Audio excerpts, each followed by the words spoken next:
All right, editing cut. Are we doing Navi conversation practice? I don't think we should, because it's an hour and 30 minutes. Yeah, it's Yeah, we've kind of run up against our time. Yeah, I mean, I would, but I don't think we should. Okay, cool. It's either that or I will be clear about this. We actually did this last learning methods episode. Yeah, no, because that's what happens when we talk about learning methods. Like it's we like, I was getting ready for this podcast, and I was like, okay, there's only 3 of us, so it'll be a light episode. Trademark. And then I'm like, no, wait a second, we're talking about learning. Yeah. Frick. 3 people with learning methods. It's a shock that it only went an hour and a half.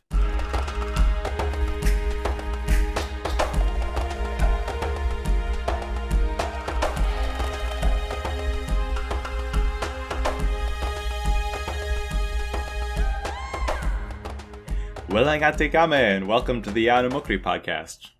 You could call today's episode Learning Methods Part 2 and also Skeleton Crew Episode 3, because here with me today is just Eana and Tawe.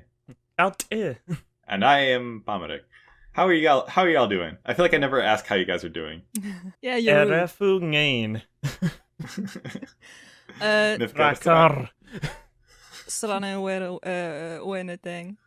thing. We have a podcast to record. True.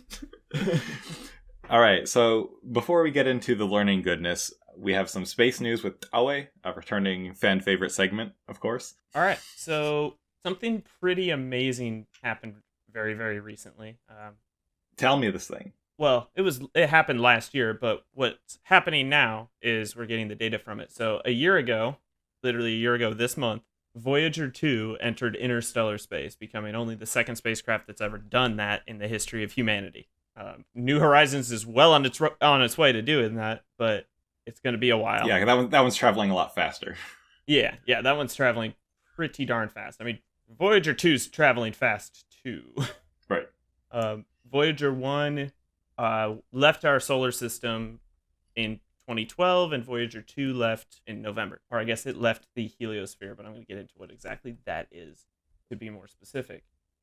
What's interesting about it is that we are finally taking a look at the data that we got from this stuff, because there were some instruments put on Voyager 2 that were also put on Voyager 1, but Voyager 1's versions of those instruments broke.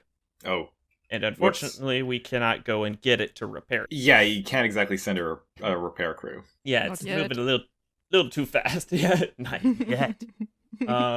But we're learning a lot more about interstellar space than we really had thought we were going to learn. So one thing that's important to think about is, what do we mean by interstellar space? Interstellar space is the point at which the probe is out of the influence of what we call the heliosphere. The heliosphere is a kind of a plasma of charged particles that surrounds the solar system. It's kind of just excess from the solar wind that's constantly going on.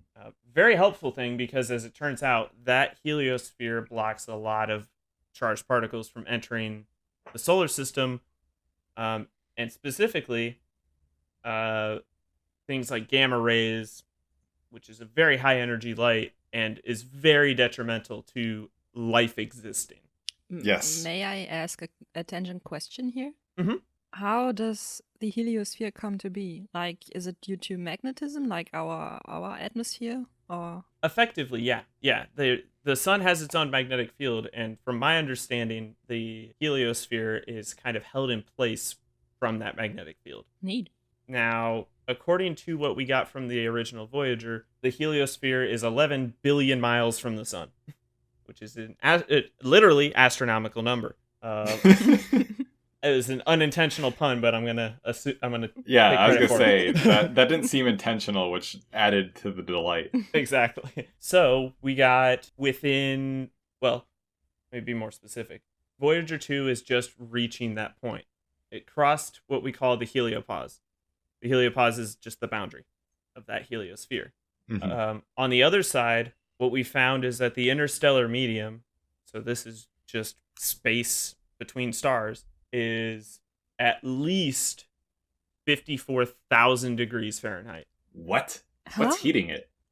And that's what we're trying to figure out. So It's yeah, quite no, a bit. it sounds like it sounds like the heliosphere was blocking some pretty critical information about deep space. Yeah, and that's what, because it's hotter than we expected, obviously, because it's Right. empty space. We expect there to be heating at the edge of the heliosphere, because at the edge of the heliosphere is a bunch of charged particles that are blocking other charged particles from hitting. So we kind of expect that to heat up quite a bit. And the plasma that's around it it's around the probe as it gets closer to that, gets denser as it goes across. But what we didn't expect was how hot the interstellar medium is, which is really weird. That really upends a lot of sci-fi. Yeah, and it's not what you'd expect just from what you've seen, in sci-fi, or even what we thought from science, because a lot of stuff in sci-fi was based off of science. Yeah. So we're trying to figure out why this is. Oh, interesting. Theory. I'm gonna The thing is busted. Yeah. I'm gonna actually issue a correction. New Horizons is gonna run out of power before it reaches the heliosphere. Okay. It'll run out of power in the 2030s, Ooh. which is gonna be. But that one's been up there for a while, right? Oh yeah. No, New Horizons is also there. These are all very, very long running experiments. The Voyagers were launched in 1977. Oh, Yeah. crap. That's how far this heliosphere is. It took them decades to get there, and they're not exactly moving slow. So what percentage of the way to the edge of the heliosphere are the things that we traditionally consider really far away, like let's say Neptune, Pluto, or the Kuiper Belt objects? I can pull that up, because I can't remember off the top of my head exactly what the distances are. Uranus is about a 1.78 billion miles, and Neptune's just a little bit farther than that. So, yeah, about 2.8 billion miles. And the heliosphere is around, I think I said, about 11 to 12 billion miles. Oh, shit. But so while I'm looking for this number that I'm trying to find, the thing that's making this really exciting is that since we're learning so much about this interstellar medium that we didn't really know before, a lot of scientists are starting to ask for another interstellar project, another project to try to get beyond the heliopause, beyond the heliosphere, to see what's going on and send more detailed instruments out there. Yeah, I mean, as soon as you find out, like, oh, wait a second, there's some really weird shit going on far out in space, you definitely, that's a good reason to want to investigate it more, and be like, wait a second, we weren't expecting to find insanely hot temperatures out there in what we presumed was the cold dark of space. And also something that's really interesting about this, 11 billion miles, I found the number finally. Okay. Another thing that's really interesting about this is we're not stationary. I mean, the Earth itself isn't stationary. That's kind of obvious, but it's not necessarily obvious that the solar system isn't stationary. It's also orbiting in our galaxy. And our galaxy itself is also moving through space. Right. In fact, the number is about 450,000 miles per hour is how fast we're moving. So when I say that there's been roughly 6 to 7 years between when Voyager 1 left and when Voyager 2 left, we're in two very different areas of space. Yes. So we can also look at that and compare these two different areas of space and see what differences we can see in that. So just doing the math question I was asking about earlier, like, so Neptune and other traditionally very far away objects are not even a third of the way from the sun to the edge of the heliosphere. Yeah, exactly. To just give a sense of scale, which I feel like is always really important when talking about anything space. I agree. Yeah, no, you're right. In fact, Pluto on average is not even a third. And Pluto's probably the farthest object that we would consider one that we're pretty familiar with. Right, and so that the probe that we sent that a couple years back got those nice pictures of Pluto. When was that sent out? Like, how long did it take for that probe to get to Pluto? If I remember correctly, it was it was over a decade ago. That was launched in 2006. Yikes. Yeah, space is big. Yeah. So basically, the idea is that if we were to send another probe now, it would be about 3 decades-ish. Yeah. And some plus or minus to get back to this outside of the heliosphere to start getting some data. Yeah. It would be 3 to 4 decades depending on how creative we can get. So one technique that's very often used is gravity assists, where by sending it towards a planet or some other body, you can use the gravitational pull of that to slingshot your probe faster. That's really how a lot of probes are sent, and that's how the Voyagers were sent. Voyager 2 did flybys of Uranus and Neptune on its way. We were able to get a lot of data from the planets at the same time, but it was also a slingshot that could send it faster. For an idea of how fast these probes go, New Horizons right now is moving at over 31,000 miles per hour. Holy moly. Yeah. So tying this back into Avatar, talking about distances here. So we're talking about things that are billions of miles away from Earth.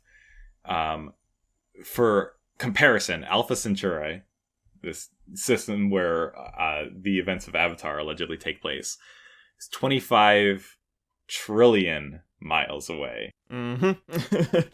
So if we were to send a probe from here to Alpha Centauri at the speeds that we were talking about, where it would take about 30 years or so to get outside the heliosphere, we're talking about another 1,000 times that. So yeah, we're talking millennia. Yes. Now, that being said, there is a project. It has not been greenlit, but it's literally a Starshot. In fact, the name of the project is Breakthrough Starshot.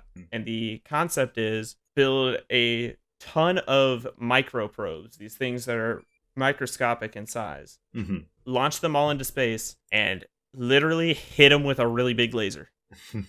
Now, why do you do that? Well, turns out light has momentum, and it can actually push things. So yes, I've heard about laser engines. Yes, and these are crazy. So the thing about this is, from what I remember from the theory, I believe they can get up to about 80% the speed of light. What? Which, for reference, if you move at the speed of light, it takes about 4 years for you to get from Earth to Alpha Centauri. Yeah. So we're talking about just under a decade to get there. Oh yeah, we're talking as opposed to it'll be about a decade or two, but we can get there in a human lifetime, which is a big deal. Yes. Because for one, I don't know that we are even capable of making something that we are 100% sure will be able to survive that journey with power for millennia.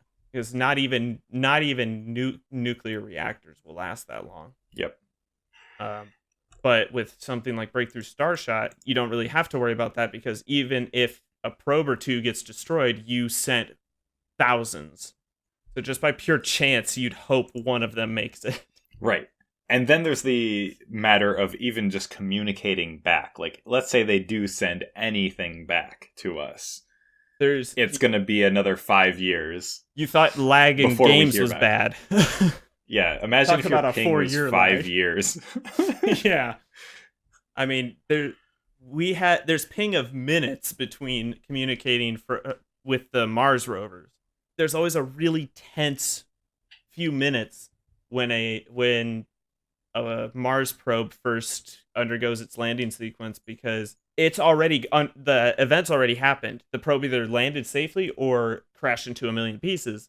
but nobody knows until the signal comes back. Yep. So there's a tense few minutes there where you could actually watch it. There's clips of when like Curiosity landed. I was watching that live. And just the engineers are there just biting nails, like stressing out. There's something zen about the idea that the result has already happened and it's just a matter of you finding out about it, though. Like, you sort of like, it's sort of like embracing this eventuality to it. Oh, absolutely. Yeah. No, there is that piece to it.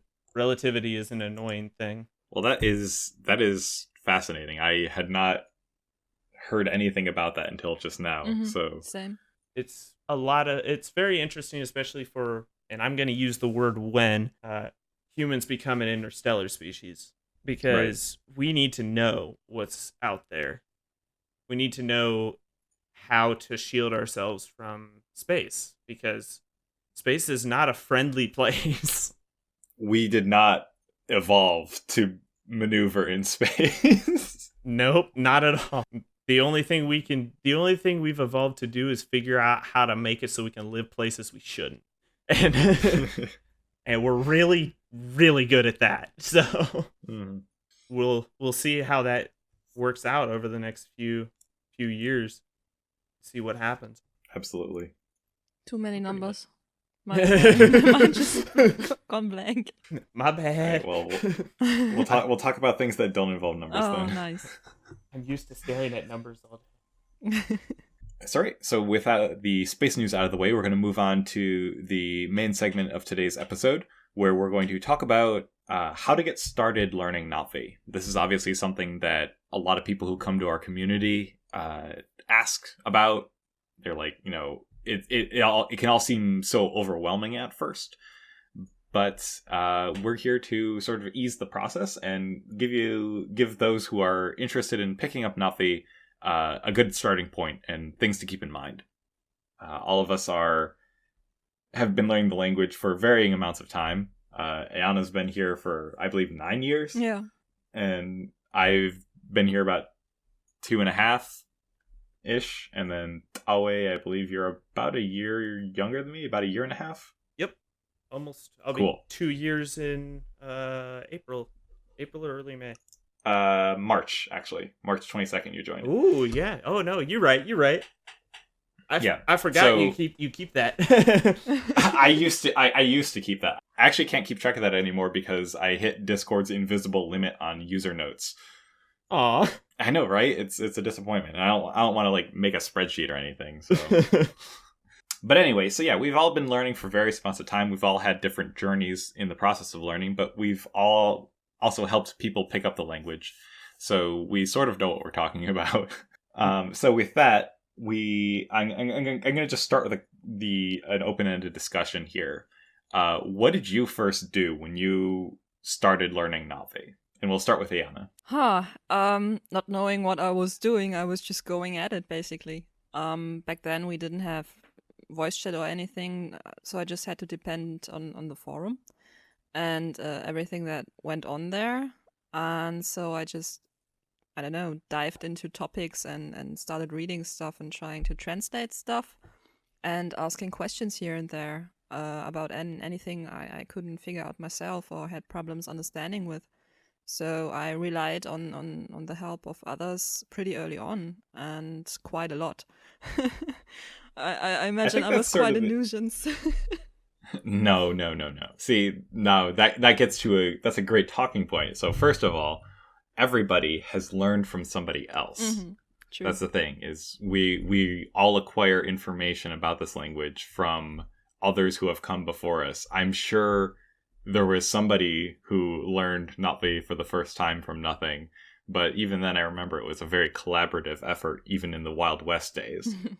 But even in that time, was there any public resources, or like were there threads that were like, here's like a starter guide, No. or like here's how you get started? Not at all, no. What we had back then was just some grammar docs, if I recall correctly, and some cheat sheets about infixes and stuff, but it was all very scarce and scattered, and not like one guide like you wrote or something like, here's what you can do, start here, do that, then you, I don't know, whatever.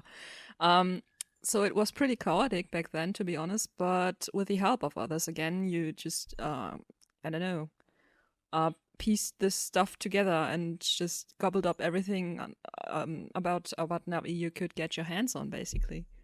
And so, touching on something that you mentioned offhand, you mentioned you were probably annoying everybody. This is sort of the first like big thing I want to make abundantly clear in this conversation.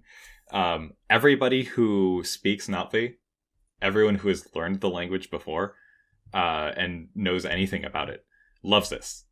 The only reason that anybody knows leNa'vi is because they chose to learn it. Nobody had to go through a class for a grade so they could like pass high school or something. Nobody was born a native speaker of leNa'vi, so they just passively acquired it. Everybody who has learned leNa'vi has put conscious effort into learning it because they love it. Mm-hmm. And we are, I can believe I can speak for the entire community in this regard. We are more than happy to share our knowledge of leNa'vi with anyone who is willing to learn. This is something that we love, and I don't know, being afraid that you're going to bother somebody by asking questions or something. It's like knowing that one of your friends is afraid to talk about like your favorite music band or a show that you like because they think they'll be bothering you by talking about it. Yeah, true. I mean, the guys that helped me the most back then, one of them was definitely Plums, I have to say. Like, also because he is German, I frequented his help quite a lot. And he always persisted, saying that I wasn't a nuisance at all. Like, he loved helping me out, and he was so patient with me and everybody else who came to him for help. And of course I believed him. I mean, he was having fun. He still loves talking about the language with others and using the language, right? But I don't know. Sometimes it just felt like I was asking too much, but it helped me out and it made others, it was fun for them apparently. So I think it was a win-win situation basically in hindsight. I can confirm that it is fun, and I can even just turn this on you. Eana, would you enjoy answering questions about leNa'vi from other learners? Sure. Absolutely. If I have the mind and time for it, always, yeah. I think it's really easy for people to get in their heads and say, like, oh, you're going to get tired of answering my questions specifically, but because, like, I have so many questions. I don't know anything about this. Spoiler alert. Nobody who comes here knows anything. Yeah. All of the best speakers in the community now, and all of the best speakers who have yet to come, came with nothing. Yeah. And it's a community effort, sort of, for us to improve each other's leNa'vi. And the people who are air quotes experts right now, nobody's really a total expert, is the thing. Like, everybody is still learning things. Everyone's still picking up new words or phrases or things or ways to use the language. Mm-hmm. Or even just improving the way that they use what they already know. Just being able to more quickly recall words or form sentences in your head while you're speaking or having a conversation. These are skills. It's not a binary situation where it's like, oh, you either know it or you like don't know anything. It's a scale, and it's a scale that extends far beyond where anybody is right now. Mm-hmm. There's people who are really good. There's people who can speak at length about leNa'vi, but I'm not totally convinced that we have truly fluent speakers, like as per the definition of fluency. Yeah, no, I would honestly be in pretty good agreement with that. I mean, I feel like speaking of fluent, I feel like a lot of people have that as a goal too, and that's something that might be worth talking about. Is you could have that as your like big goal, but speaking from experience, something that's always really hard is figuring out, okay, what can I do now and work on now to kind of head in that direction, not necessarily achieve that big goal right away. Exactly. Excellent segue. That was exactly where I was going to try to lean the conversation towards this. But yeah, that's another thing, is setting appropriate expectations. Yeah, a lot of people throw around the word fluency as sort of the shorthand for really good, or at least better than where they perceive themselves right now. There are many degrees of agency with learnna'vi, but starting out, you want to be focused on being just better than you were before. It may sound... It's I guess it's not exactly sexy to be forming sentences like "I see a chair" or "I give you a gift." I hunt yeti. It's not exactly sexy to do. Yes, there we go. The quintessential. Yes, I had to. Mm-hmm. I see. I've been trying to get away from using the "I eat fish" example because but it it's was almost my a meme first. at this point. Aside from, like, the ones everybody's heard, that was like one of the first ones where I started learning the structure. Yeah, exactly. So that brings me to you, Awe. So you are a little bit newer on the scene. So what kind of stuff were you saying at the beginning? Like, what were you able to form when you just started? Literally what I had known from the movie and from even a couple of things from like the Disney stuff was what I was able to kind of repeat without really fully understanding it.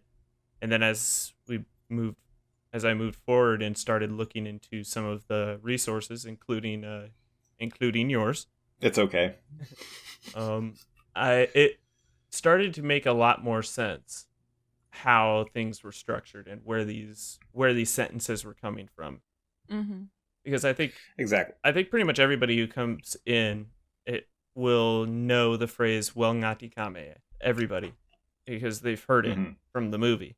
It's the quintessential phrase from the movie, and they'll know it means "I see you," but they won't. It's not easy to recognize why it means that. Where do the words fit into the sentence? What words are actually used? What do the words themselves mean? How do they fit together to make this phrase? There's this common expectation that a lot of people who are monolingual have, where languages are words and perhaps words in a particular order, but the idea that a language could be fundamentally structured differently than a Western language like English or Spanish, it takes some getting used to.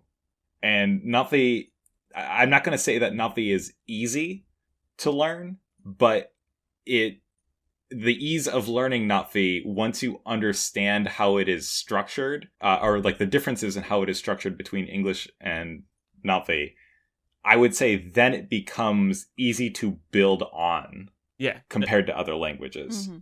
I would agree 100%.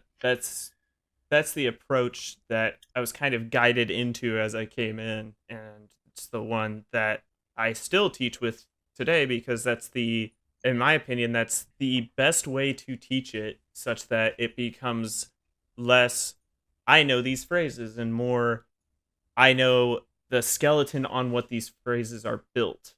Mm-hmm. Mm-hmm. That's an analogy I often use with my students and people I learn with. It's like learnna'vi and learning the language is like playing with Legos. Like the plastic building blocks thingy play game. Mm-hmm. You probably know it. And yes. You just, most people know Legos. Yeah, okay. No worries. So you build a fundament, right? And then you just like start stacking onto it stuff. And the more you go, the more you learn, and the more sense everything makes. Yeah, absolutely agree. learnna'vi is a very additive language. Mm-hmm. Once you understand the underlying structures behind it, there's just more information to acquire afterwards. I feel like with some other languages, especially a lot of natural languages, there will be like a verb and then there's like 8 different forms of the verb. Mm-hmm. But the way in which those forms of the verb are formed, you sort of have to learn them individually. Where with learnna'vi, you can learn a root verb and you can extrapolate from the grammar predictably how the different forms of the verb are going to exist.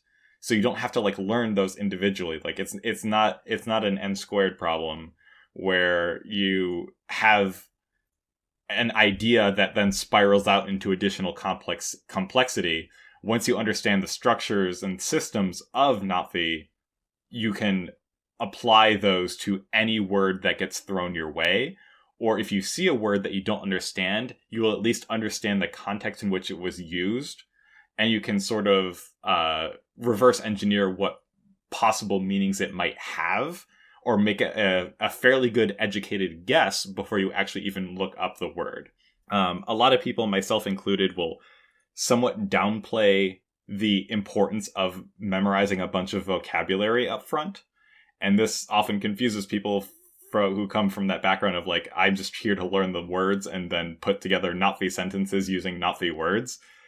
But it's because the words themselves in learnna'vi are, first of all, so often modified in these fairly regular systems where the root word itself isn't particularly useful. And again, secondly, once you understand the ways in which these words are modified, you can just look up the words that you need to sort of slot them into your learnna'vi rather than being clueless as to how and when to slot them in the first place. Yeah, exactly.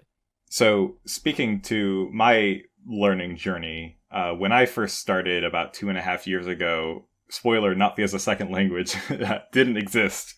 What? Because that was my doing. But so my baby's first learnna'vi guidebook was learnna'vi in a nutshell. And so learnna'vi in a nutshell is a great resource for people who kind of already understand linguistic terms, but not so great for people who don't.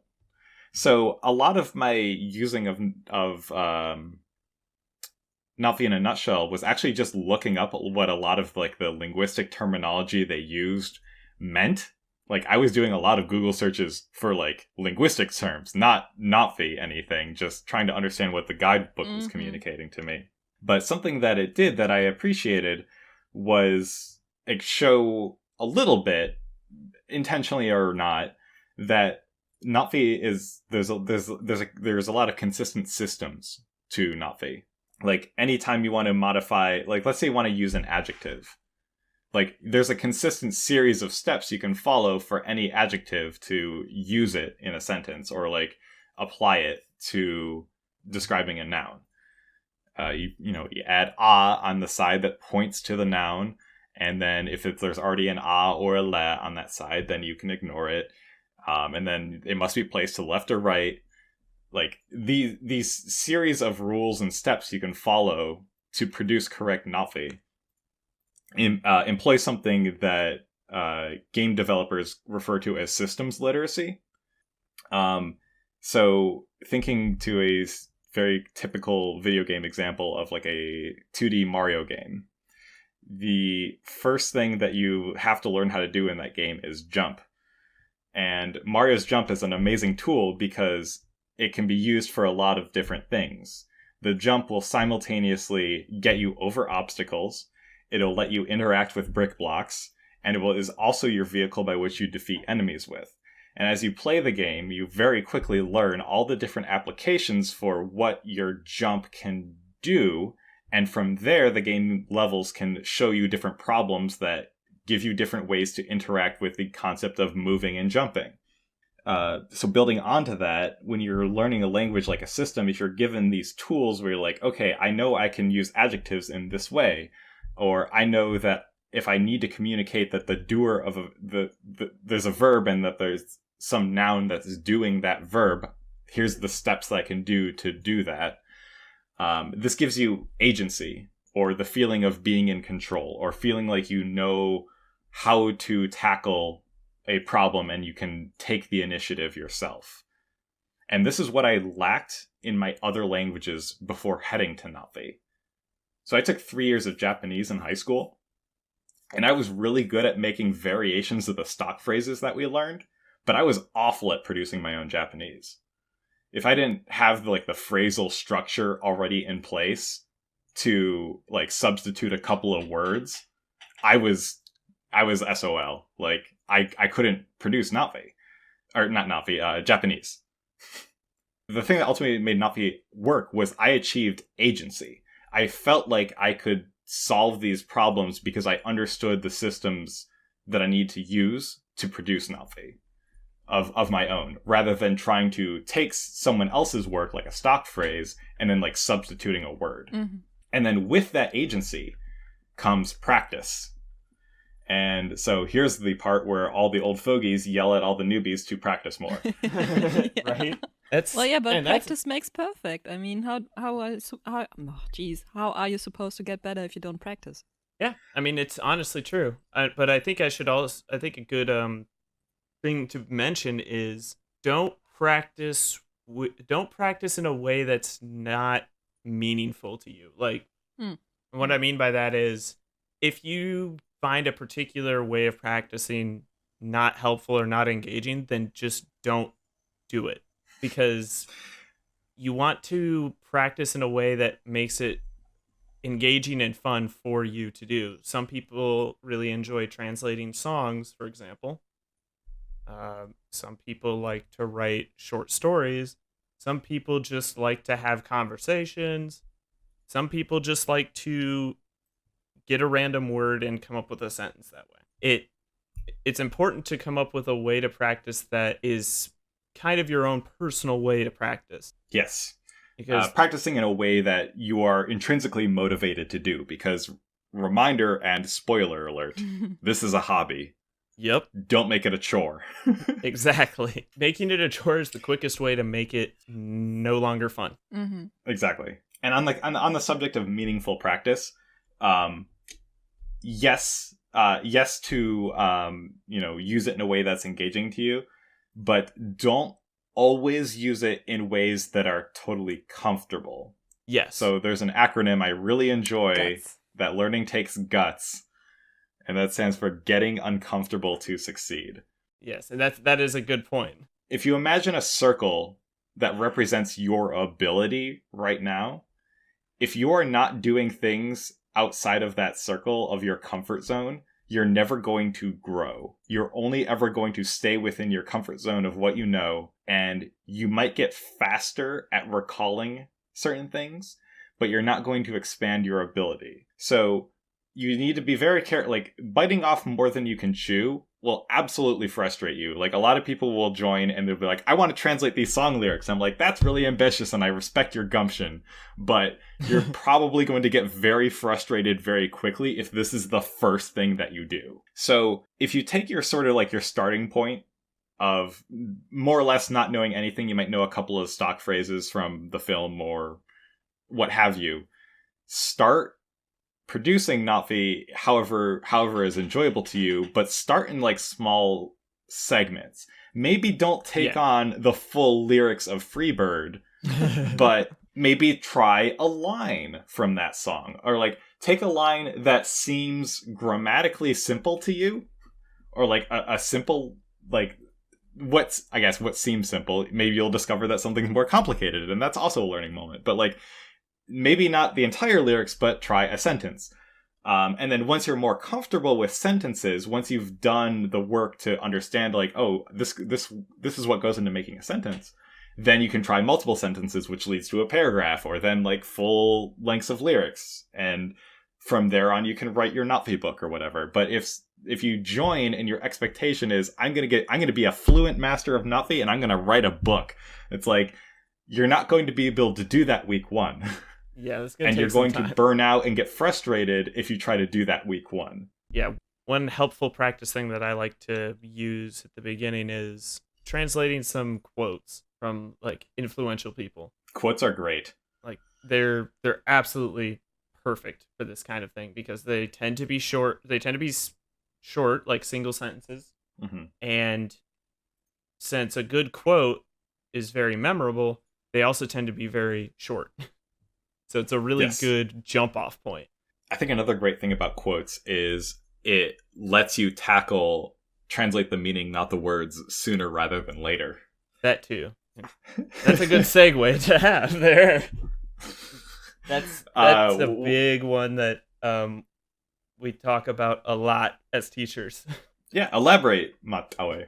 Best way to put it is English has a lot of redundant words and a lot of redundant ways to say the same thing. And Na'vi does not have that same amount of redundancy. So you may try to find a word that means something, but it doesn't quite fit right, or you might have some way of translating it in your mind that's not quite right. For example, the word that is a horrible word in English because there's about 30 different ways to translate that. Yep. I thought about this the other week, just as an example. If you wanted to prove a point to somebody, ask them what the word last means. Absolutely. And they'll probably... It's like, oh, like, so, like, the last in a series is like, so it's like the final one. It's like, okay, so they have a lasting impression. Maybe they have the finaling impression. Mm-hmm. Oh, and then it's like, oh, well, that's surviving or like, you know, long lasting or whatever. And then you can use the counter example of like, okay, so the last time I did something, what? Yeah, exactly. So yeah, just translating a word last. There's like 8 different meanings of last, and yeah, Na'vi doesn't recycle these words. Na'vi doesn't have the even it like let's say in theory Na'vi did recycle words. What are the odds that all of the corresponding like word and meanings for the word last just so happen to line up? Exactly. Like, first of all, like in a real world situation, that would be astronomically slim. But secondarily, like, Na'vi just straight up doesn't even do that. Like, there's distinct and different ways of expressing the idea of last in Na'vi, like, using a bunch of separate words. So when you're analyzing a quote, oftentimes it's a very clever turn of phrase, oftentimes really getting into this idea that an English word is very flexible and can sometimes morph parts of speech or other such nonsense. So when you're translating a quote, you have to really examine, okay, what is the speaker saying with this quote? And maybe you don't know what they meant. Maybe nobody knows. Maybe it's a hotly debated, like, what were they actually saying with this quote? It still gives you an opportunity to sort of take a stand and say, well, to me, this means this. So I'm going to take this meaning and then translate that. Yeah, no, exactly. And honestly, that's part of the reason one of my favorite quotes that I like to use as an initial example is an African proverb I heard when I went to a talk that is, no one shows a child the sky. And it's a perfect one for this because it's great as an initial quote to look at because it is very direct. Yeah. It's meaningful, but it's directly meaningful. Yes. There's no hidden meanings in this quote. It's pretty darn obvious. I mean, there's like no metaphor, but yeah, you can pretty directly translate it, and barring a couple of things, you will probably be pretty darn close to correct. But that's also one thing. A little bit of a segue into that too. We're good with segues today. Yeah. I don't even have to do the segues. This is awesome. I know, right? Big piece. Make a lot of mistakes. Oh, mistakes are the best. Mm-hmm. I can actually hit this off with a Thomas Edison quote. Do it. When he was asked when he was talking about inventing the light bulb, what he said once was, "I didn't fail. I learned however many thousand different ways how not to make a light bulb." Yep. And I remember hearing that, and funny enough, I heard that in National Treasure, because I love that movie. I still think it's a great movie, but anyways, it is a really eye-opening idea, because a lot of times, at least in the American school system, failing is looked at as a bad thing. Well, yeah. I mean, so just a bit of perspective here. Like, again, spoiler/reminder, this is a hobby. Nobody is here because they have to be, and we're not grading people on their Na'vi. We're not even keeping track of who's making what mistakes and judging them silently for them. Nope. And just saying that won't help some people. Like, some people are more naturally just anxious about making mistakes, so they don't want to mess up or whatever. And I mean, this is something that's really important to people. Like, no one comes here because they're like, oh, whatever, I don't care. Like, people come to our community with a lot of passion, and they want to sort of do right by the community / the thing that they love and respect.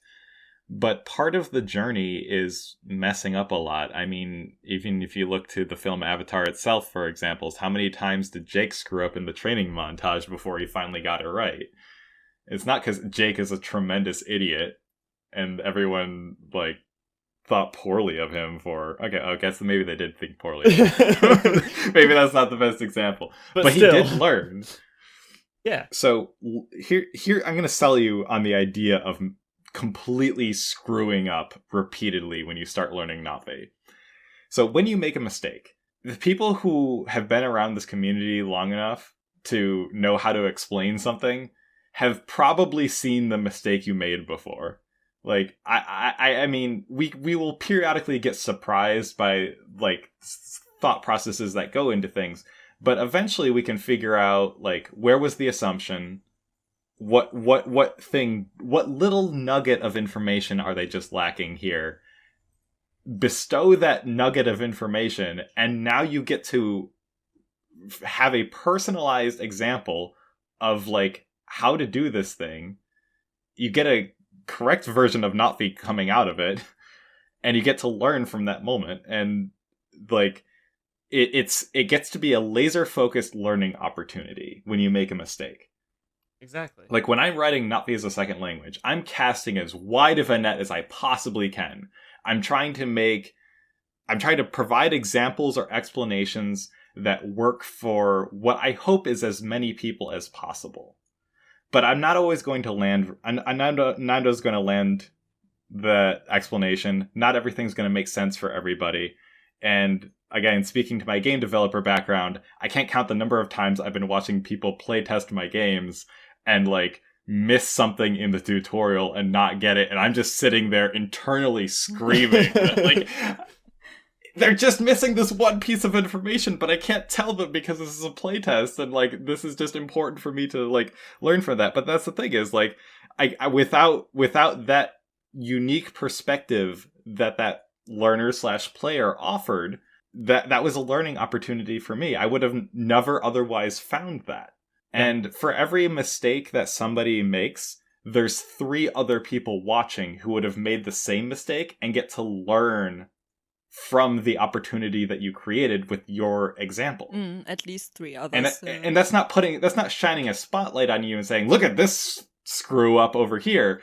No, this is just saying, this is an excellent opportunity to explain or show something. Yeah, exactly. And I would even venture to say that in the vast majority of cases, one of the quote-unquote experts has probably made exactly the same mistake before. Yes. I am so happy that Discord added reverse searching now. You can now do searches by user messages and sort by oldest. Yeah. And you can go back and see, like, some of my early Na'vi. It's amazing. I know what It's amazingly bad. I know what I'll do after the podcast. Yeah, I know, right? I was like, well. But that's the thing is, like, I know what I'm doing. Everybody has screwed up. Yeah. Everybody has screwed up so many times. But so the difference between an expert and a beginner is the number of times they've screwed up. Yes. That's another quote. And that's not a backhanded way of saying the beginner screws up more. It's like, no, the expert has screwed up more and kept going. There's also, I'll also go into a little bit of, I guess, psychology here, the psychology of teaching and learning. Mm-hmm. There's a sneaky little shortcut, because everybody's looking for shortcuts. The quickest way to learn something is to fail at doing it. Yep. 100% of the time. Because, as it turns out, it's pretty evolutionarily helpful to learn that if something is wrong, don't do it. And so our brains are literally evolved to do exactly that. If we are unfortunately efficient at remembering mistakes. Exactly. And anybody who's been laying awake at 3 a.m. like, well, now I'm remembering everything I've ever done wrong. Your brain is really good at doing that. So by making mistakes, you necessarily learn faster. Yeah. Ideally, make mistakes and forgive yourself for making mistakes, and embrace the idea that you have learned and grown rather than the fact you made the mistake in the first place. Yeah. And I know that's not... it's easy enough to just say that, and putting it in practice is harder. But again, remember that this is a hobby. We're doing this for fun, and everyone who's teaching isn't doing so because, oh, well, look at this scrub making this mistake. It's more like somebody's excited and like making an effort to learn Na'vi, and they love this enough to engage with it in this way. I love this enough to engage with it in this way, and I want to help share the joy of the aha moment where everything clicks and suddenly it makes sense. Like, I seriously will IRL like fist pump and like get giddy and excited when somebody is like, oh my god, thank you Palm, it suddenly makes sense. Like, I live for the idea that like I helped something click for somebody, where they just suddenly get it and that they can do it themselves, and I'm like wiping away a tear as like they grow up so fast. Yeah. It's like watching a kid like learn how to ride a bike and then them finally pedaling off and being like, he used to be an indirect object. You're not wrong though. I mean, I've had that exact same feeling. I mean, I've talked before about in my real life, IRL, quote unquote, I do a lot of physics teaching and science teaching. Every time that I explain something and somebody goes, oh, now that makes sense, I'm like, that is a huge jolt of happiness for me. Yeah. Like, inject directly into my veins this emotion. Pretty much. Like, that's what it feels like a lot of the time. And the same is true with leNa'vi. I mean, the best way to put it is, if I didn't want to explain things, if I didn't want to try to help things make sense, I wouldn't teach it. Absolutely. Yeah. It's these moments of clicking that are so incredibly, I don't know, satisfying and just rewarding for both sides. Exactly. Yeah. Always remember that the joy of understanding is mutual between student and a good teacher. And that gives what is this, our 10th segue at this point? You're the segue expert this episode. Yeah, apparently. I don't see what the segue is, but I await with bated breath to find out what the segue is here. Which is, if you want another shortcut, the next quickest way, besides failing for learning something quickly, is teaching it. Oh, I should have caught this one. I love this one. Yeah, teaching. This one is extremely scientifically based. There's dedicated research out there that shows if you explain something to somebody else in a teaching capacity, you remember much more of it than if you just passively absorbed it from a book or even from a lecture or something like that. Exactly. Even interactive learning, where you're the student interacting with the teacher, being on the teacher side of that allows you to retain more than from the student side. And the reason that works is that you have to run it through so many different parts of your brain because you're trying to explain it, trying to make someone else understand. Something I do that a lot of people hate is whenever somebody's like, "Gari upamerek," I don't understand what an ad position is, or like I'm not getting ad positions. I'll be like, okay, explain to me what an ad position is. And they're like, I came to you because I don't know what an ad position is, you dummy. But no, the reason I do that is because I'm doing two things. One, I'm basically forcing them to explain something sort of in their own words. I'm giving them an opportunity to learn via teaching. But secondly, it also is a tool for me to figure out what assumptions are they currently holding, or like where are the holes in their information.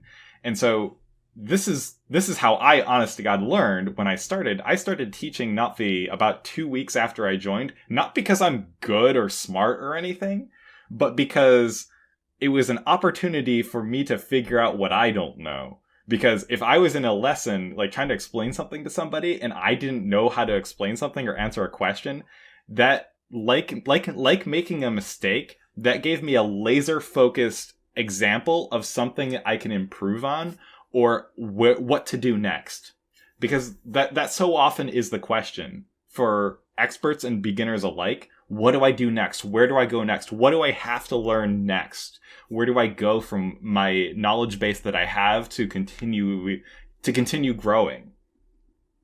Yeah. And so when you're in these explanatory capacities, you're reinforcing your own knowledge by conveying it in your own words and trying to explain something to somebody. But if you run into situations like, I don't know the answer to that question, now that's an opportunity for you to patch up a hole in your understanding. Like that's something I relish about our conversation practice, is if I get to a point in the conversation where like I need to communicate this thing, but I don't know the word for this, like that's how I pick up new vocabulary now. I'm not going through some memorized list of like, okay, learn this word, now this word, now this word. I find new words either by somebody used them and I didn't know what that word was, or I needed to express something and couldn't freely recall that word. Yeah, and that's honestly how a lot of people in the quote unquote expert category pick up words a lot of the time. Some people still do memorize, but a lot of people don't. I feel like it's more effective to learn things in the conversational capacity because you also have context. Yes. And it's also more personally significant than just being passed a word. Okay, I remember this word. Okay, bye. Remind me in a week. Yeah, exactly. I mean, there's a reason that I've tried Duolingo about 4 times now to learn different languages and have pretty much given up each time. Yeah, because I've been curious about learning Arabic recently. Like I kind of been itching to like see, oh, can I apply what I've learned while learning learnna'vi to pick up Arabic like again? Because I never got very far with it before, and I'm like, my first step is going to be find like an Arabic learning Discord or something. Just the way in which I picked up learnna'vi is like, I cannot go through like a Duolingo or like some memorized vocabulary list anymore, just because it's like, this isn't going to work. Yeah, absolutely. No, because when you actually mentioned that in Yult the other day, I was like, it kind of kickstarted me to look into how to learn Hawaiian, because that's one I would love to learn. And I did exactly the same thing. Like I looked it up on Duolingo just because that was like, I'm familiar with it. But as soon as I did that, I was also looking up, okay, where can I get a book that has the grammar of this? Where can I find a Discord to learn how to speak it with other people? And just went down that rabbit hole like crazy. Yeah. So getting back to teaching, something to, I kind of briefly touch on this, but like you don't wait to teach. As soon as you know something, or as soon as you learned about something, or as soon as you practiced something, you know enough about that thing to try to teach it to somebody who doesn't know that thing. You just you don't have to be an expert. You just have to be smarter than the person you're teaching. Pretty much. And I'm not smarter, but just more experienced. Yeah. You just have to be more experienced than the person that you're teaching. Because again, young Pom was teaching 2 weeks in, because young Pom was very enthusiastic but not very smart. And that's also a key part too. There is, because this is something that's also beat into our heads in the American school system, at least. It's okay to say you don't know the answer to something. Oh, yes.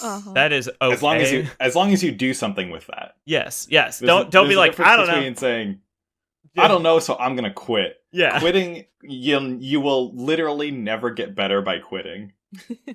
Figures. No. Quitting is...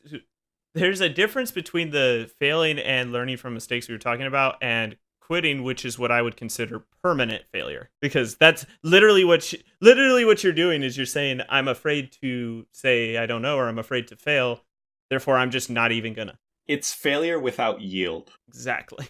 It's failure without the follow through, because there's two steps to default. making a mistake. There's two steps to making a mistake. There's making the mistake, and then there's learning from it. And if you make a mistake and then quit, you're not learning from it by definition. Yeah, like a good example, I guess, to give an example of how I approach when I make a mistake. If I make a mistake in something that I wasn't aware was a mistake, then typically my first question is, okay, so can you explain to me why that works that way? Or just like asking questions about that thing. Yes.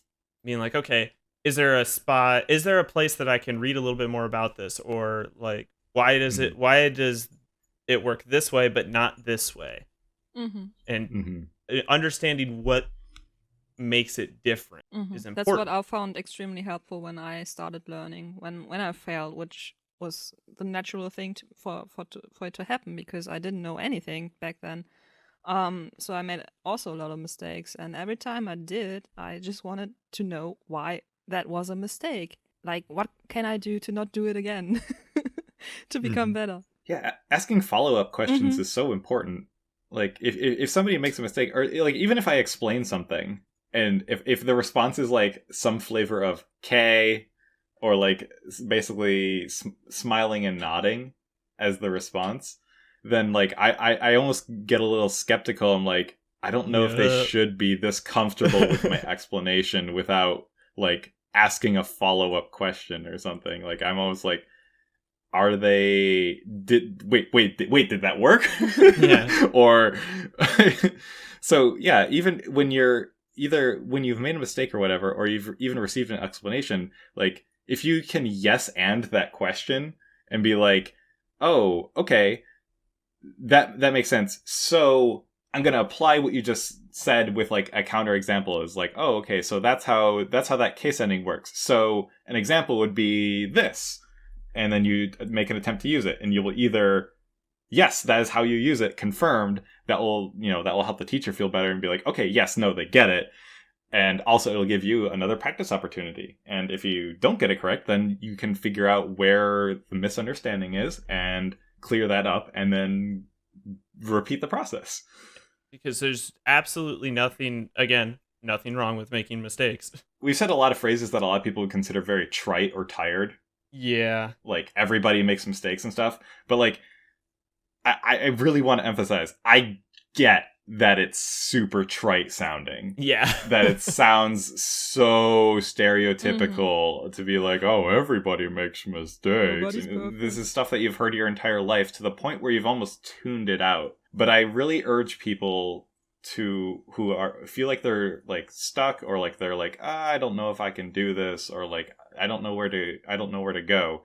Like, these phrases have stuck around for a reason. Yeah. And it is because ultimately that they are really deeply true. We're not just spitting out these phrases because we're like, ho ho ho, us masters of learnna'vi are going to spit out these trite phrases at the masses because that will encourage them to do better. Like, no, these are things that have legitimately helped all of us through the process, or things that we have observed in ourselves or in others. And again, we are coming to this language from a place of love, and we just want to share this with people. I can guarantee you, if you ask me any question about this language or Avatar in general, the problem will not be that I get tired of questions. The problem will be that you get tired of me talking. I can guarantee it 100% of the time.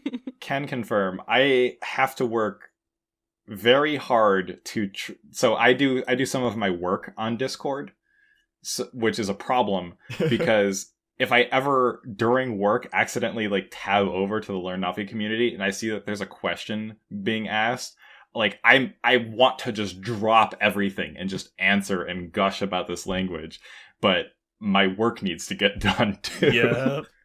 The number of times I have tried to read a paper and have not been able to do so is ridiculous. But there was something I wanted to mention with the teaching as learning piece is yes, something that might be a concern for some people is, well, what if I don't really understand this and I'm teaching them the wrong thing while thinking I'm teaching them the right thing? Because I know that's been a concern that I personally have had with myself. Absolutely. And my response to that is, you can, at least I know I'm okay with it. I would assume everybody else is okay with it too. You can ask for somebody to like listen in and just be like, can you step in if I say something wrong, type of thing. Yes. Like a shadow type of thing. Yes, absolutely. So this is actually a really good talking point. I love the public space that we have in this community for learning for this, like, among many reasons, but this reason is one of them. So when you are learning or teaching in a public space, you have a lot of other eyes on what you're doing. We won't notice everything. I still will fail to notice small little nits here and there, and somebody will jump in and be like, oh, also this, or like, this is a typo right here, or don't forget this. And I'll be like, you're absolutely right. Please, like, thank you for remembering. Like, I totally forgot. And this is why I'm sort of like, I'm always hesitant when people are like, could you maybe teach me in private message instead? I don't want to learn in this public space. I was like, okay, well, I better get this right, because like if I get this wrong, then I'm the only person with eyes on this anymore. Absolutely, yeah, no. And so as a teacher, I get anxious, and then also if speaking to just teaching on a broader sense, nobody else can learn from this explanation anymore. Yeah. Like this my like explanation, or their wonderful examples, or their questions, or their follow-ups are hidden from everyone else who wants to learn from them. And I don't like denying learning opportunities, because I learned so much when I was getting started by watching explanations that other people were having, or occasionally jumping in with related questions.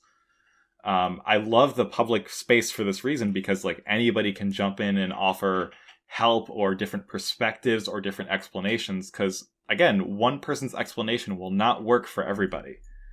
Everyone has different like examples or experiences to draw from that can help them explain or understand things, or help other people understand things. And I don't like the private teaching model for this reason, because again, you lose so much of that opportunity for other teachers and other perspectives to come in, and then also other people to learn from those. Yeah, absolutely. And of course, that's not to necessarily say that maybe when just starting out, you want to ask for a couple of a couple of private lessons, just because you're jumping into a new community, and trust me, we all understand that.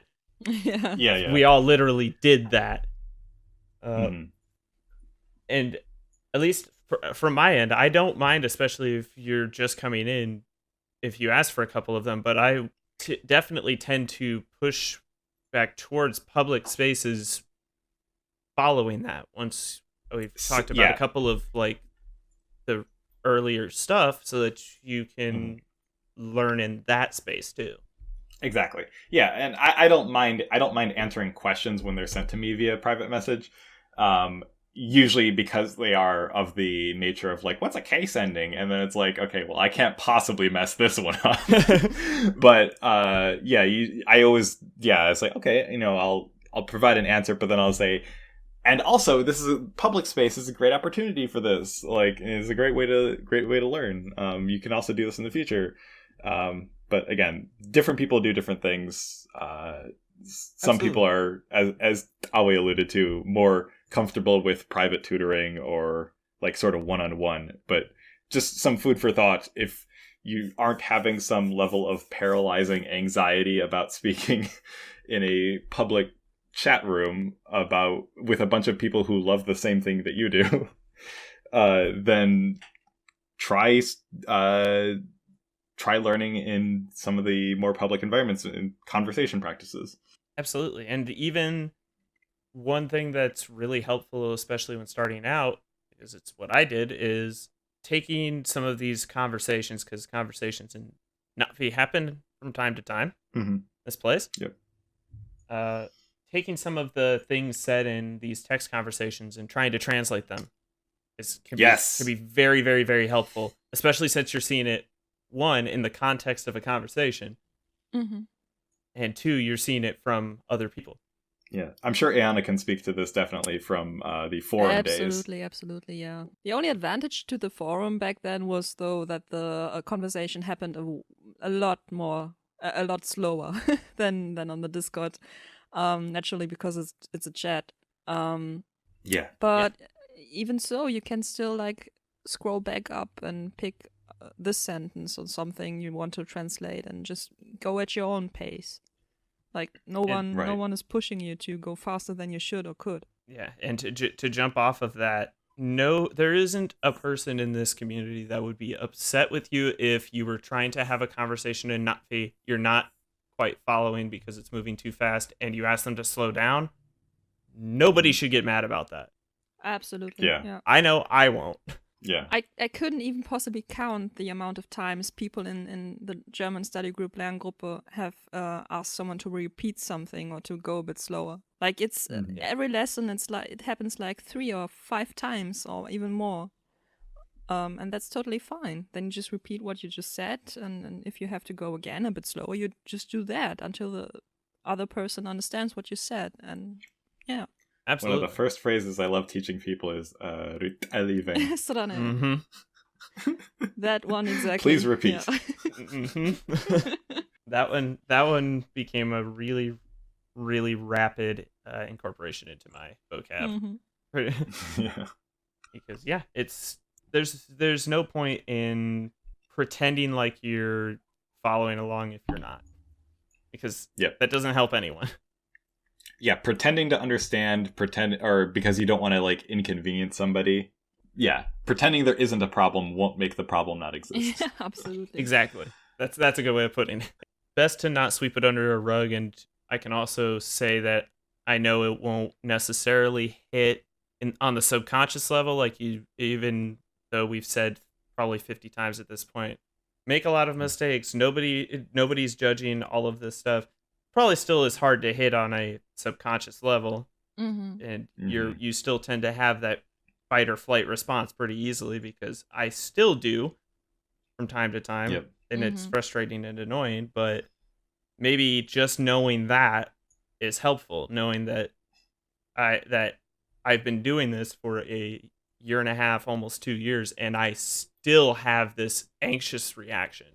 Even me after 9 years. Yeah, everybody does, and the trick is to push past that, because the brain's really good at coming up with worst case scenarios. Just do it because nothing bad will happen. Just go at it and try it and see what comes out of it. A very useful device for both these kind of like engaging in these kind of social situations, but also for learning or figuring out where to go next, is a game I like to play of, well, what can I do right now? So even if you're like, okay, I'm not feeling like I'm anxious about talking, or like I'm not comfortable with holding a conversation in learnna'vi yet, or like I'm not comfortable having a fast back and forth conversation like in voice, but you'd be like, okay, well, what am I comfortable with? I was like, well, I could be comfortable with maybe a text conversation, or I am comfortable with this sentence structure, or like this explanation. And so even if you feel like I'm not quite ready to do such and such, you can say, okay, well, what's a version of this that I am capable of, or what can I do in this moment? And then working from there, because any practice of any kind is better than none. Yep. Engaging in any level will do more than not. In fact, that's another oft touted piece of advice is, if you want to practice and get really good, the best way to do it is to practice a little bit often instead of trying to do a big chunk all at once. Yes. This is, and I say this knowing that this is one of Pamerik's favorite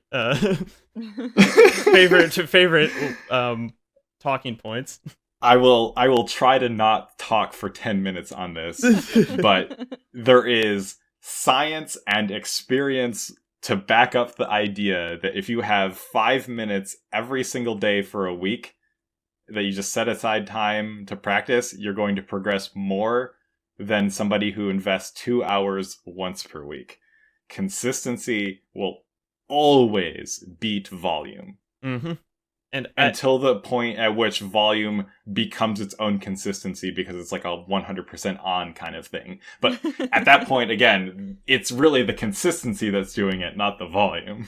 Exactly. And it's also something that might be helpful with that too is kind of redefining what you might think about when you think about practice. Like I think I'd speak for everybody when I say pretty much all of us have pretty busy lives. Mm-hmm. But at least once a day, I tend to come into the Discord and look at what's been happening in the channels, and usually some amount of learnna'vi has been written down somewhere. Yep. And I will read it and try to translate it. If I can't do it from memory, I'll look up the words. Mm-hmm. That takes about 5 minutes max, and it just keeps my brain sharp and keeps me thinking about it. Yep. I can say confidently that every single day since April 18th of 2017, when I first joined, I have done something with learnna'vi in some way, shape, or form. That can be anything from, like you said, just thumbing through the Discord, catching up on anything that's been said and trying to make sense of the learnna'vi that was shared, to something more intense like giving an explanation or like looking up something in Horen. Or it can be as simple as while I'm eating breakfast or something, I'll think about how I would convey what I'm doing in learnna'vi. Like while I'm cooking food or something, I will think like, okay, srane erem well wutsot. Been there. And just I done something every single day with learnna'vi, and that is how I am moderately competent with this language. I mean, you're only writing like what's become the de facto first recommendation. So, and boy, that makes me anxious. Yeah, but, I'm sure that gives you plenty of comfort. But yeah, the idea is that if I engage with this on some level every single day, then that will keep it fresh in my mind. I'll always be running through what I know, or it'll give me new opportunities to look up something that I don't know. I look up words almost every single day. I could go through my web history and you'd find hundreds of results for like just looking up words on learnna'vi. Just I'm always looking up words. Everyone does. It's one of my home pages. Absolutely. Every time I open up Google Chrome, learnna'vi is up there. Yep. Yeah. Fun fact: so I recently switched over to the Brave browser, and the reason that I was able to finally switch over was because it has this feature where you can have search engine shortcuts in your URL bar. So I just type DN space and then a word, and it'll look it up in learnna'vi in the URL bar. So I don't have to go to learnna'vi, then type in the search, then go, then whatever. And I was waiting for another browser to come along that could do that, just because that's such a reflex on me, to the point where I will go on other people's computers and I'll be thinking about something in learnna'vi or whatever while I'm working on something, and then I'll go into the browser, type DN, what's this word, and it will do nothing but turn up a Google search that won't even be close to what I'm looking for. But yeah, we're just engaging with it in some way, shape, or form every single day. Always a good thing. Absolutely. Because if you spend 2 hours every Sunday, come next Sunday, you're going to forget half of what you talked about, or half of what you talked about, learned about, read about on last week's Sunday. Do you remember what you ate for dinner last week Sunday? Nope. I don't. Also, I think it's way easier to make room for Na'vi in some shape or form for 5 days every day, for 5 minutes every day, rather than Yes. like making room for 2 hours on a weekend or something. Exactly. And that's why we often don't hold like structured group classes, because we're such an international community. Like, we can't arrange a class that works for everybody. I've tried. Like, let alone a 2-hour block. Yeah, always tried. I've tried. A lot of people have tried. I don't know how Learn Group is still going. German quality work. I don't know. I guess because you're all in the same. You're all also in the same time zone, though. Yeah, and we're all just Hashtag stubborn. German engineering. It's just a habit, basically. It's also, if I remember correctly, Learn Group has been around since before the Discord, right? Yeah, absolutely. Yes. Like, it's been around. Yeah, so it's been around since, well, basically right after the movie came out. More or less, yeah. So that probably also helps. Mm-hmm. So, thus concludes our hour-and-a-half pep talk on You Can Learn Na'vi. Any final words that anyone has? Let's just go around the table if anyone has anything else that they want to just, or words of encouragement to, let's say, a listener who is like, I don't know, I don't think I can learn this. I've always wanted to learn Na'vi, but I don't know if I think I can. I'm not good enough. Yeah, I have. I mean, if you ever lose motivation, or, I don't know, feel negatively about the language, or starting to get frustrated or something, remember why you started learning in the first place. Like, what was the spark that motivated to pick up learning the language in the first place? Try to find that passion again. And also, if you just watched the movie or just had that spark that got you to learning, or joining the Discord and start learning with us, just stick to that. Stick to that passion, that emotion, and transport it into the language. Like, make it your habit, and engage with the community and just have fun. It's learning Na'vi and engaging with the community can be such a, I don't know, wonderful thing in itself. But for this to happen to you, you just have to become part of it, and you become part of it by like engaging with it. I don't know. May sound redundant. You come to learn yeah. the language, and then you get surprised with the number of friends you make. Yeah, absolutely. Yeah, the real journey, the real treasure at the end wasn't mastery of Na'vi, but I the know, friends you right? made along the way. And all the memes, of course. And the memes, yes. Oh, yes. Cannot understate how many memes there are. I have Come for the memes, stay for the friends. Yes. Not to sound like an extremely cheesy closing to a children's animated movie, but yeah. Yeah, we talked about trite phrases, but yeah. It's true. No. You'll spoiler. Okay, so I mentioned this whenever it'll sometimes come up in conversation with people who don't like know me, that like I teach and learn the Na'vi language from Avatar. Guess that movie from 2009, the one with the blue people. And it's like, very often, like, one of the first questions is something to the effect of like, why, or like what's like, for what reason, or for what purpose, or like what use is it? And my answer has been the same since about a month after I joined. I share something in common with literally 100% of the people who speak this language. There is no language I could learn, no natural language. I couldn't learn German, Arabic, Spanish, anything, and share something in common with 100% of the speakers. But like, we all come together to this place because we share something in common, whether it's something we care about linguistics, or we're just obsessive fans about Avatar, or we like sci-fi, or the idea of just learning something that most people don't do just intrigues us, like the hipster cred. Like, we share something in common with each other. We don't always get along, but I feel like there's a stronger sense of community among the Avatar, like the Na'vi language community. It's because like it's such a niche, but it's a niche. It's exactly the niche that like I want to be in. Yep. Oh, absolutely. And what's honestly surprised me from on that front is how many people I've met that I share a decent amount of other things in common with.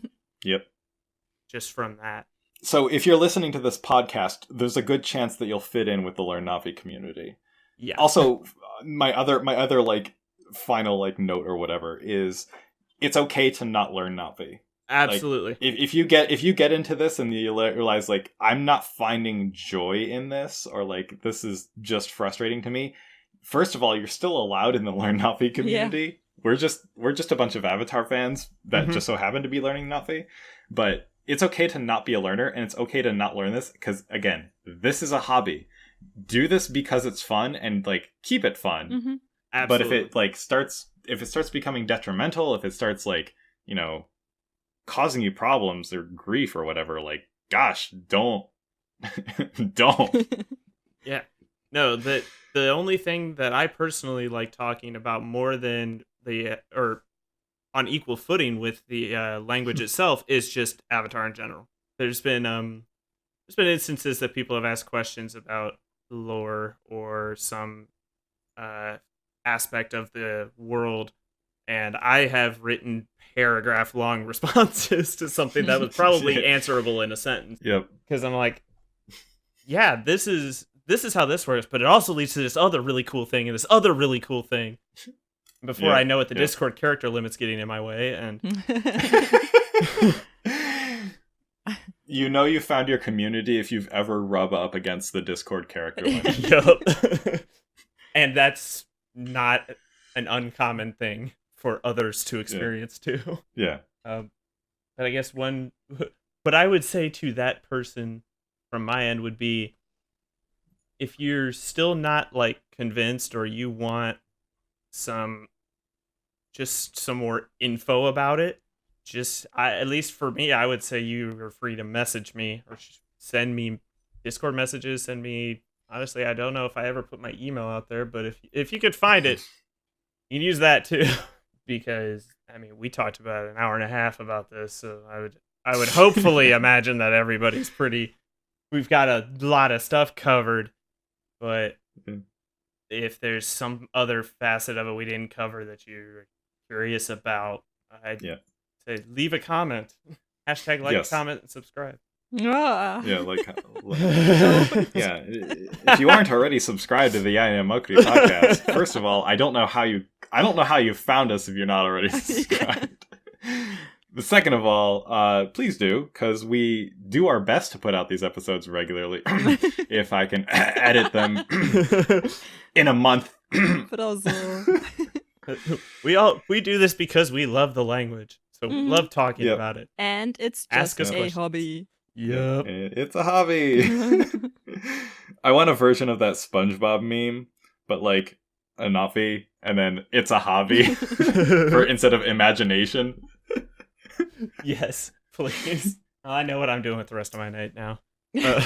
All right. So we covered a lot of ground, and for that reason, we are going to skip out on the Na'vi conversation practice for this episode. I apologize, but we have length considerations to do. And also, if you want Na'vi, that good old Na'vi conversation practice, you can go through the library of our previous episodes, which you can access if you subscribe to the podcast. It's totally free. You can also go to eyanamokri.learnna'vi.com or just at eyanamokri.com. Does that work? Both work. Yep. Okay, cool. Both work. I don't have to do any editing. Woo! But yeah, with that, we're going to sign off. Hi, le'fya. Hi, le'fya. Hi, le'fya.